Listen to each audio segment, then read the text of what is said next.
What's up, everybody? Phil Bleckman with Barbend.com, and today we are going to recap Day 1 and Day 2 of the qualifying stage for the 2020 World's Strongest Man. It was an epic show, but before we do that, you have to smash that subscribe button. Come on now, what are you doing? Smash that subscribe button, tap that little notification bell so you can stay up to date on all things strongman, powerlifting, weightlifting, CrossFit, you name it. Barbend's got it better than the rest, and you're not going to want to miss out. Day 1 of the 2020 World's Strongest Man actually had a major hiccup to start the competition.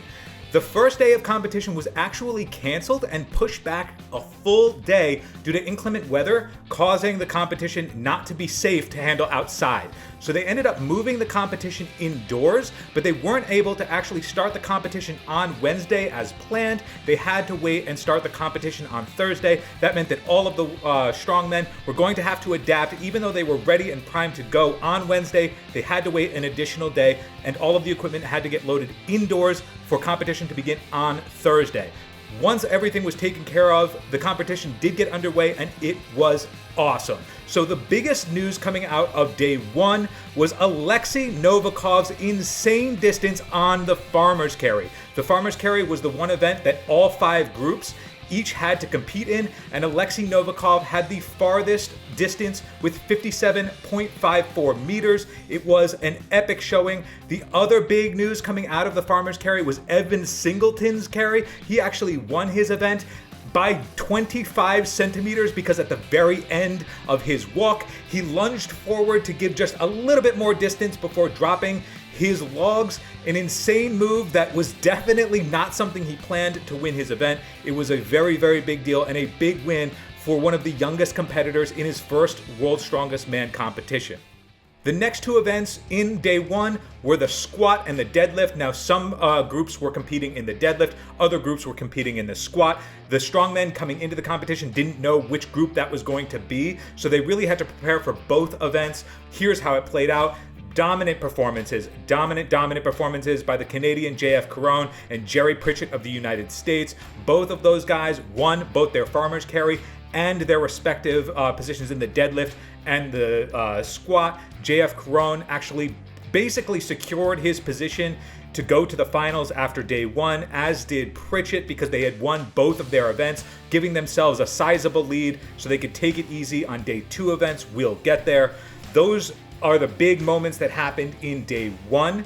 Novikov's big farmer's carry, Evan Singleton's unique tactic to win his heat, and JF Caron and Jerry Pritchett's dominant performances. Something that was surprising was Brian Shaw seemed to not be doing as well on Day 1. We learned later on that he was actually doing this tactically. He had all of the gas in the tank, but he wasn't overexerting himself when he didn't have to. We're going to get to where that really showed itself and played to his advantage going into Day 2. Speaking of which, let's hop into Day 2, which consisted of a monster truck loading medley where all competitors were tasked with having to load 5 large parts of a monster truck. It was actually the first time that the World's Strongest Man has ever used monster truck parts as part of an event. They used everything from an engine block to a wheel axle. It was insane to watch. The parts weren't necessarily as heavy as you might expect for a World's Strongest Man event, but they were definitely clunky and difficult to grip. And that's really where a lot of the loading medley strategy was going to be coming into play. Who could grip their pieces the best to get it over onto the shelf as fast as possible? What ended up happening was Tom Stoltman of the Stoltman brothers. He had the fastest time of all competitors in the field with 39 seconds. He loaded all 5 parts of the monster truck. Moving on from the monster truck loading medley, we had the dumbbell clean and press for groups 2, 3, and 5. This was a new event that had never been done before at the World's Strongest Man competition. It consisted of 4 sets of dumbbells that had to be cleaned and pressed. Essentially, the rules were that they just had to go overhead. They didn't specifically have to be a clean and press, so some athletes could snatch the weights if possible, if they were light enough for them, but it's really difficult to do because it's clunky with 2 different weights, one in each hand, and the final weights were considered the monster dumbbells. The difference there is instead of a normal dumbbell handle, they had a handle that was thick like the size of a soda can. So if you can imagine gripping a soda can and trying to lift that as your dumbbell, really difficult, really clunky. The event director, Colin Bryce, actually said that the lockout for them was really just proving that they were able to get it overhead because they didn't want anybody to sustain any injuries. It was a really difficult event, but what ended up happening was Brian Shaw came through. He was looking like he wasn't bringing his A game in the World's Strongest Man qualifiers. He needed to show up in this event in order to advance to the finals. A win would get him there, and that's exactly what he did. He put the rest of the field way behind him in this event. He scored 9 total reps, which was more than anybody else, and that locked his position into the finals as the only returning World's Strongest Man winner. In this competition, Brian Shaw advances to the finals after the dumbbell clean and press. Moving on to the log lift. The log lift was between groups 1 and 4. It was a max reps for time in 75 seconds. JF Caron had already secured his spot in the finals. Bobby Thompson was in the same group as JF Caron. He also only needed to do 1 rep because he was locked to compete in the Atlas Stone event. We'll get there. So those guys took it easy. Pritchett, Jerry Pritchett, and Luke Richardson and Graham Hicks actually all had the most reps on the log lift. They each had 9 reps.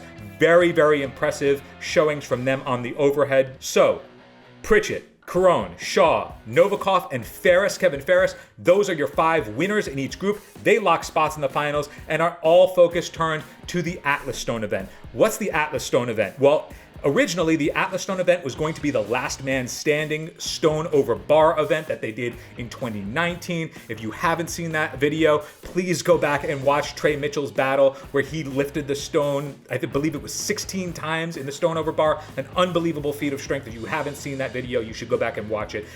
This year, instead of doing a last man standing over bar Atlas Stone event, they did a normal Atlas Stone event, except the difference was they were using 8 Atlas Stones, which is increased from the normal 5 Atlas Stones and an increase of 2 stones from what was already scheduled for the finals. So the Atlas Stone event in the finals will only use 6 stones.